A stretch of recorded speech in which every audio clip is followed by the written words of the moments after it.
Every little choice that you make in this life, it matters. The accumulation of every little decision that you've ever made has led you to this point, this moment in time right now, even you watching this video. I remember when I was 12, growing up, I was pretty close with my dad, and he had turned me on to this musician, this rapper named KJ52. And from that moment forward, I wanted to become a rapper. I wanted to make music, and I eventually did. My dad bought me all my studio gear. He spent like $3,000 and got me all set up with a mic, laptop, speakers, the whole 9 yards. From there on out, for like 8 years, I made music. I even got to tour. I got to do shows, which then resulted in Slick Hair TV finding me, them wanting to use my music for their videos. And then a couple months go by, they asked, if I want to make videos for them. Long story short, that's how that opened up the door for me to even come onto YouTube, start my own channel, and then now we're here. Now, what if, retracing back, what if I was never close with my dad?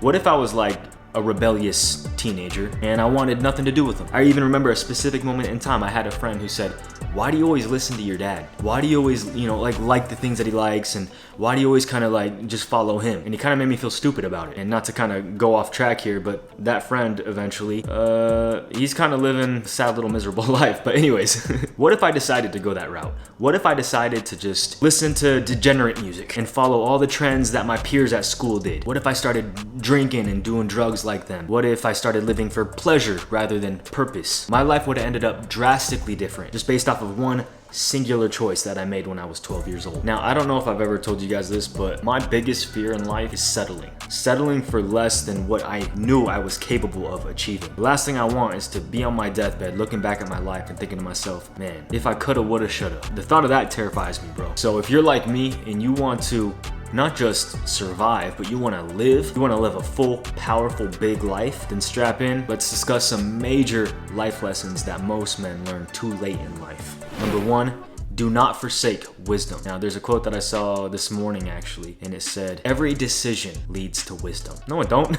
Look all around you, bro. 99% of people, they all know what's right, but they continue to do wrong. They continue to make unwise decisions. You know what a wise man is? A wise man is a man who makes good decisions. The Bible says, do not forsake wisdom, and she will protect you. Love her, and she will watch over you. Now, there's a quote that I do like. It says, a smart man learns from his mistakes, but a wise man learns from the mistakes of others. So my greatest advice to you, bro, and what I've learned over the years is just to be observant. Keep your eyes on people. Look at the mistakes that they're making and choose to do the opposite. It's pretty common sense, bro. That's like the key to life right there. If you be observant, if you just be aware and you choose to do the things that the 99% that the multitude aren't doing, that path will lead you to success in every area of your life. The road less traveled. Remember, the masses are asses. I heard that from Elliot Holmes the other day. At the end of the day, you know what's right. You know right from wrong. You should know deep down. And if you don't, if there's a few things that you don't know which route to go, this right here is why it's so important to have some sort of brother that you can lean into, that you can call upon. Someone that's gonna tell you what you need to hear, not always what you wanna hear. This is very important. That's why I always talk about having an inner circle, a small inner circle, a tight one, of dudes that actually have your best interest at heart. I had this knucklehead write me a comment today. He said, yeah, I'm just gonna act how I act. A man doesn't need another man to tell him how to be a man. What a dumb fool this man is right here. Oh, I'm just gonna act how I act. I'm just gonna be me. Just be myself. When in the Bible, I don't mean to keep on bringing up scripture, but when did it ever say, hey, just be yourself. Just do you. Do what you think. No, man, it says to deny yourself. Deny the flesh. The wicked ways of your flesh. Check it out. What if that whole concept of just be yourself? What if yourself is childish? What if you're undisciplined, hot-tempered, easily angered, foolish? Doesn't make much sense then. You need wisdom. You need a band of brothers to stick by your side and be willing to slap you upside your head when you are falling off track. Because we're all capable of it, my brothers. Even the best of us, even the most smartest guys in the world, they need a tribe. They need a community. They need things that they can plug into to give them clear direction. Because if they don't, we're all capable of it, my brothers, of becoming complacent, of getting tempted or falling back into sin, falling back into our old ways. Number 2, become a little less wrong every single day. Our goal, my brothers, isn't perfection. That's not our aim. That's not what we're worried about. What we are worried about is progression. Look all around you, bro. Look at the older gentlemen in your life who you may pass by at the gym or whatever. Even for me, I live in an old community. I got a lot of old people around me. And they're all the same, bro. They're so set in their ways. They're unwilling to change, to progress anymore. And that's why they kind of just die off. They fade away. Their bodies break down. There's no room for improvement. They're the type of guys who always say, well, you know, back in my day. Or they just act like they pretty much just know everything. You can't tell them anything, right? And this is kind of the result of living such a long life that you think, hey, you know, you've been through it all, so therefore you know, no one can tell you anything. And this can actually happen to a lot of us young guys who are into self-improvement, right? We're reading all these books, we're watching all these videos, and then therefore we become like know-it-alls. So you gotta be careful of that. It's kind of a blessing and a curse that comes along with self-improvement. When you read something, therefore you think you know it now, and you think, oh, this is the only right way, and everything becomes kind of black and white to you, and then therefore you hit a glass ceiling. That's why you wanna become not perfect, you don't wanna become right, you wanna become a little less wrong. Because when you become a little less wrong every single day, yeah, you're still progressing, but you're leaving that little window of opportunity to continue to grow. If I become right, or if I think that I'm perfect in this area of my life, I'm capped off. There's no more room to grow now. And that's what happens with older men, which kind of leads me now to number 3. Education begins at graduation. It doesn't end at graduation like most people think. It begins. This is when true life and true learning and gaining true wisdom, this is when it starts, you guys. I had this girl who, it was actually when I first started dating Bree. We were all kind of hanging out as a collective, like she had her friends, I had mine, and we were at In-N-Out. And this girl, one of her, not really friends, but just kind of like one of her constituents, she asked me, she's like, hey, so like, what do you do, blah, blah, blah. She was just trying to come up with like a conversation, I guess. And I told her, yeah, you know, I have like these, you know, businesses that I do online. I have a YouTube channel. I was trying to make it sound like a little better and a little more impressive than what it really was. And to her, this just sounded ridiculous. I could tell. You know, she was going to school to become like, I don't know, something important, like a doctor or something. And she had that type of mindset where it was like, you know, if you want to become successful, if you really want to make something of yourself, it's college and nothing else. And I remember I was talking to her and I was explaining to her that, you know, like what I did. And right in the middle of me talking, bro, I was talking to her face to face like this, like how far I am away to the camera, right here. And I was talking to her, telling her what I did, and she legit started looking away like this while I'm talking to her, bro. And then she just starts talking to somebody else. Words are coming from my mouth, bro. And then I stop and I'm just like, really? Okay, cool. So I guess everything I'm saying right now is just means absolutely nothing to you, obviously. And so after she's done talking to that girl, she literally looks back at me, and we're just staring at each other. Face to face. And I'm not saying nothing. I'm freaking pissed, bro. And I've never had someone do that to me before. And it made me feel like an idiot, dude. I had my friend right next to me and he witnessed all of it. And we were just staring at each other looking eye to eye. And it was awkward silence. And then she just like got up and walked away. And me and my bro looked at each other like, what was that, dude? What the heck? I've never had someone like try to belittle me like that, like so much, and like try to make me feel like an idiot. It was crazy. This is what you gotta watch out for, not just like college people, but like I said, even us, like self-improvement guys. If you're the type of person that thinks, oh, I did this and that, I went to this school and I went to this college and therefore, you know, I got all my education, and this is what can happen to all of us, bro. Even like if you read, you know, a few self-improvement books, you can think to yourself, oh, you know, yep, I've learned all I needed to learn.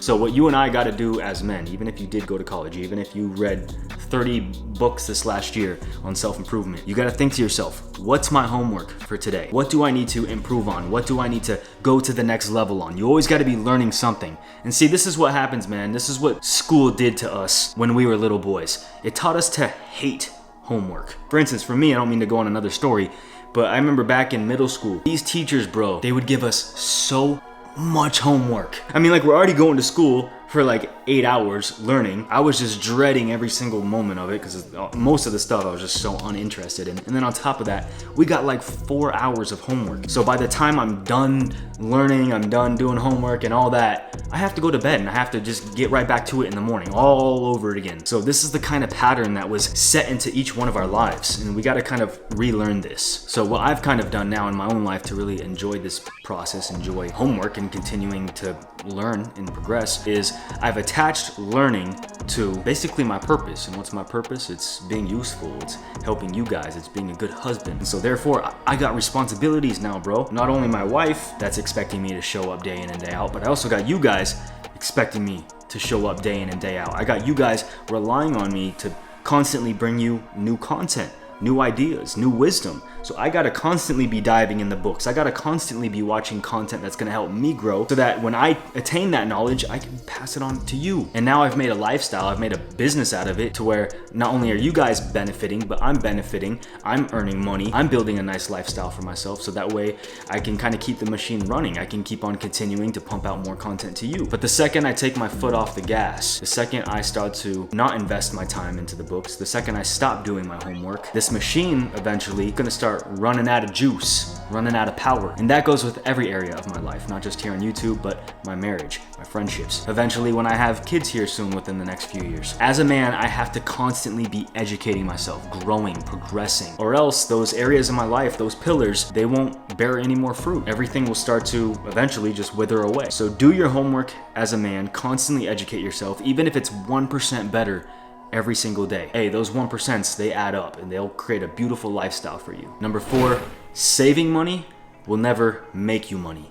Now, I used to always think, my whole life, I'd think things like, oh, you know, if I just cut back and I don't buy that cup of coffee this week, and I go home and I make myself some coffee instead, I'll save $2.50. And then if I do that 5 times a month, that'll be a grand total of $12.50. Woo, yippee! And bro, that's just such like little guy mindset. You think the true like Giga Chads, the true bosses, the powerful entrepreneurs that you look up to, you think they're worried about saving a couple bucks on a cup of coffee? You think they're sitting here worried about, oh yeah, I need to start cutting back a little bit so I can save an extra $30 a month? No, bro, and this is what we've always been taught. If you're struggling, oh, just cut back. If you're trying to make ends meet, just cut back some more and just save money, save money, save money. And okay, look, I kind of get the concept, but talk about capping you off, talk about hitting a glass ceiling. If you're always worried about saving money, you will never go to that next level of your life. You will never become the man that you ultimately want to be. You'll never live the type of lifestyle that you ultimately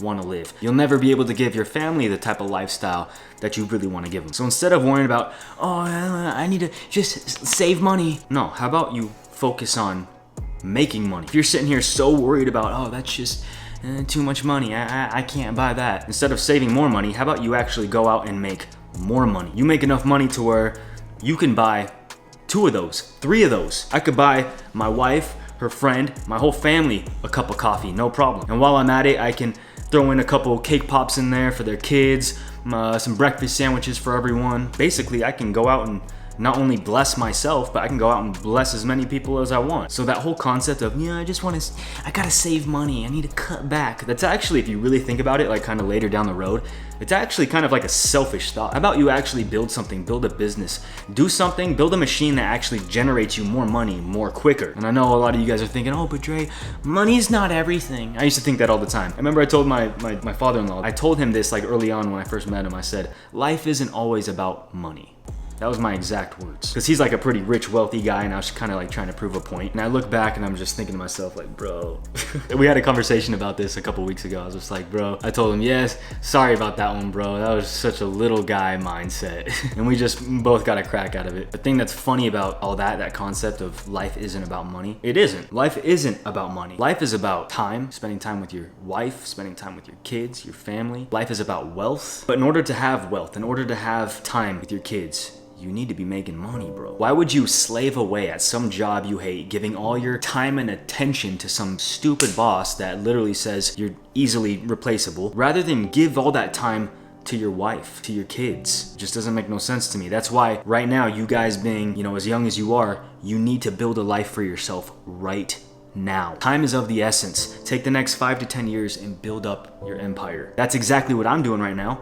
Yeah, I'm working my butt off, bro. Working basically 7 days a week, 12 hours a day. But I'm doing this now. I'm investing my time now so that way I can generate lots of money. I can build a lifestyle for myself that allows me now to have more free time with my wife and eventually my kids here in the future. So don't be like I was, bro, and listen to all these people who tell you, oh, not everything's about money. The only people who would tell you that not everything's about money are the people that don't have it. Do whatever you can to educate yourself on how to build a business for yourself online. Do that for the next few years, generate enough money to where now you can take that money and then you can invest it. You can multiply it. Number 5, get married. Allow yourself to fall deeply in love, bro. Honestly, there's no greater gift in this world. There's no greater thing to ever achieve than to fall in love with somebody and dedicate your life to them, commit to them, and build an empire with them. It's the most beautifulest thing, especially when you find the right girl, the right person, bro. When you find that person that's just 110% down for you and you're down for them, there's this bond, bro, that's unmatchable. I would say 97, 98% of people will never get to experience this. That's why I tell you guys, when you find that right one, marry her, bro. There's nothing more honoring that you can do as a man than to marry the girl that you love. And I know everybody's so skeptical these days, right? Oh, but Dre, look at the statistics. Everybody's getting divorced, right? I got guys telling me, oh, but girls, they're so evil these days, bro, and they'll cheat on you. Watch and see. And now most of us, we got this mindset now because of all the stuff that we hear all around us. Oh, that marriage is bad. Just stay away from it. I even have this dude. He said, I was back at this YouTuber party about 4 or 5 years ago. I asked him, I was like, hey bro, so when you marrying your girl? They had been together for like years, bro. I don't know, like 6 or 7 years. And he looks at me and goes, oh, that's just not me, bro. Nah.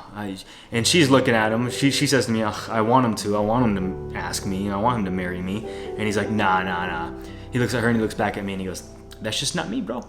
That's just not me. That's not what I do. And I'm sitting here looking at him like, why, bro? Like, you guys have been together for so long. Like, you guys love each other. You guys are best friends. Why not honor her? Why not do the masculine, manliest thing you could ever possibly do in this lifetime and fully commit to her 100%? I don't mean to get like too religious on you guys. I swear I'm not religious at all. But what I am saying here is that's what marriage is. Marriage is a reflection of our relationship with Christ and his commitment, his dedication to us. Because at the end of the day, we're his bride, right? We're his people. So for all you guys saying, oh, Dre, but marriage has always ended divorce. Look at the statistics. Is that what you think of yourself, bro? Honestly, that's a reflection of you now. So that's what you think. You think you're just a statistic then. How about looking at those stats and being like, you know what? F those stats, bro. Those stats aren't gonna define my marriage. I'm gonna put in the work and I'm gonna build something beautiful. I'm gonna make sure I'm the best husband I could ever possibly be, the best father that I could ever possibly be. I'm gonna create a marriage that honors God first and foremost and build that foundation upon him, upon rock. I don't care what all those stats say because my marriage, my house, we're gonna serve the Lord. We're gonna do things different than what they're doing. Oh, but Dre, she could cheat on you, she could fall out of love with you. If you're doing what you need to do as a man, if you are actually progressing, if you're actually building and you're leading her in the right direction, you're helping not only build up yourself, but you're building her up as a woman, as a wife, as a mother. If you're taking all of the necessary steps, this is actually going to be highly unlikely, bro. The only reason why most marriages fail is because most husbands are knuckleheads. They don't know the difference between their butt and a hole in the ground. And even if you are at those crossroads, bro, say you are in a marriage and things aren't looking so good, then right now, bro, it's man up time. It's time to do whatever it takes to make your marriage work. Because again, marriage is a reflection of our relationship with Christ. And what did Christ do?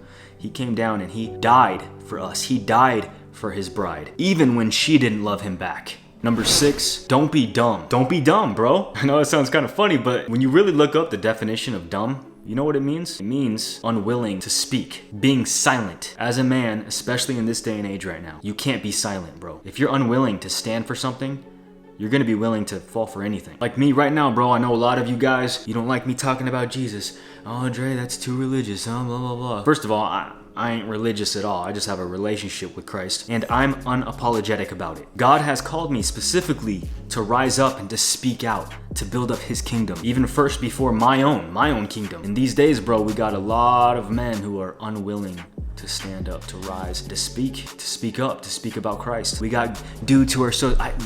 I don't mean to put any of my fellow other YouTubers down, but some of the YouTubers that I know personally that do what I do, bro, they're Christ followers. We've had conversations about it behind closed doors, and not once do you ever see them talking about their faith. Not once do you ever see them speaking out because I don't want to ruin my business that I built. I don't want people to unfollow me. And it's like, ye of little faith, my bro, what happened? And it's like, where's your faith, bro? God gave you that platform. You think he's gonna allow the enemy just to come and walk on in and pull it out from underneath you? Come on, bro, you gotta have a little bit more faith than that. You gotta have a little bit more guts, a little bit more freaking balls. Don't be dumb. Speak up. Number 7, the significance of being present. If you look at statistics, if you look at, the biggest regret that people have at the end of their life when they're on their deathbed, I would say like 98, 99% of the time, it's the regret of not spending enough time with their family and all their loved ones. Look, my brothers, it's so easy to get distracted, especially in today's age with all the entertainment that's going on around us.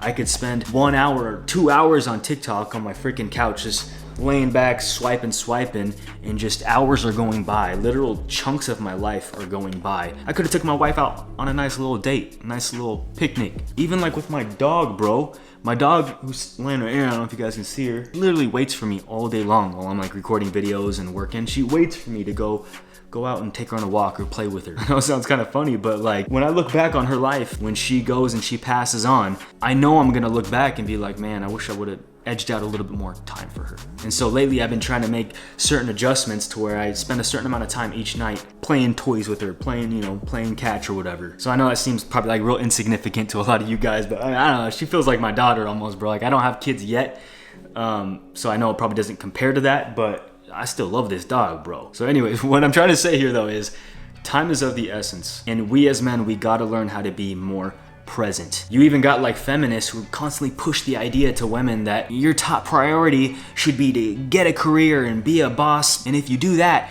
this is what's gonna bring you ultimate happiness. And it's like, no, it's not, bro. You as a woman, what's gonna bring you ultimate happiness is finding an amazing husband and having kids with him, being a mother, building a beautiful life, and spending as much time together as you can. Not going out and giving all your time and attention away to some boss. So I try to convey that to women that, having a career isn't gonna bring you ultimate happiness. For a man, on the other hand, it kinda can in a way, to an extent, because if a man, if he does build a career, builds his own business, his own thing, like I was saying earlier, that's just gonna generate him more money so that way he can spend more time with his family. He can be more present. Number 8, live with gratitude. Spend every minute of your day being thankful. This will honestly be the single most best thing for your mental health as a man. There's that Chance the Rapper song that I love that says, when the praises go up, the blessings come down. And it's so true. Look, bro, you literally right now, wherever you're at, you're living someone else's dream. If you think you got it bad, there's always somebody else that has it worse and that would love to be in your shoes. So if depression and dark thoughts have waged war against you,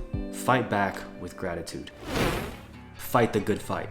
Now, what I mean by that is stop wasting your time fighting battles that aren't yours, that aren't gonna lead to anywhere, that are just dead ends. Me, for instance, I've caught myself so many times this last year because I've been getting a lot more viewership. I've been getting a lot of new people watching my content that have never seen me before. So therefore, right away, they have committed to misunderstand me and misunderstand everything I'm saying.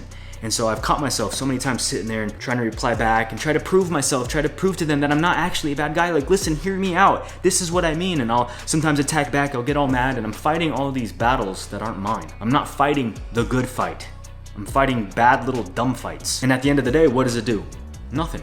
They still don't like me. They probably even respect me even less now. And so it's a dead end. It got nowhere. I ended up spending a half an hour, a full hour replying back to people when I could have took that time and I could have took all that energy and instead gave it to all the people that love me and adore me and that are waiting to hear from me. You know how many people I could have blessed during that hour?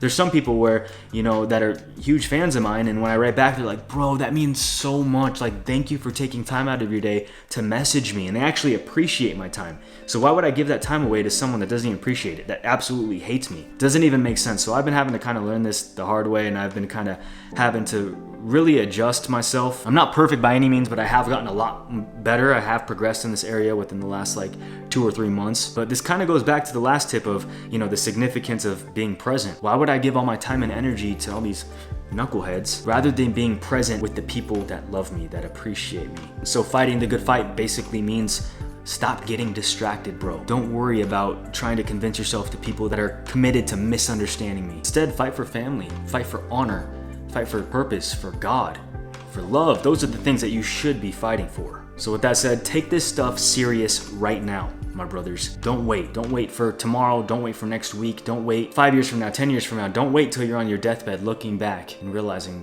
whoa, I really should have done things differently. So thank you guys for watching. Be sure to check out my Masculine Masterclass. You can get access to it right now. I'll put a link to it down in the description below. Be sure to hit the notifications button to be informed when I drop new content. And check out this video right here if you want to completely transform your life as a man. And I'll catch you on the next one. Peace always.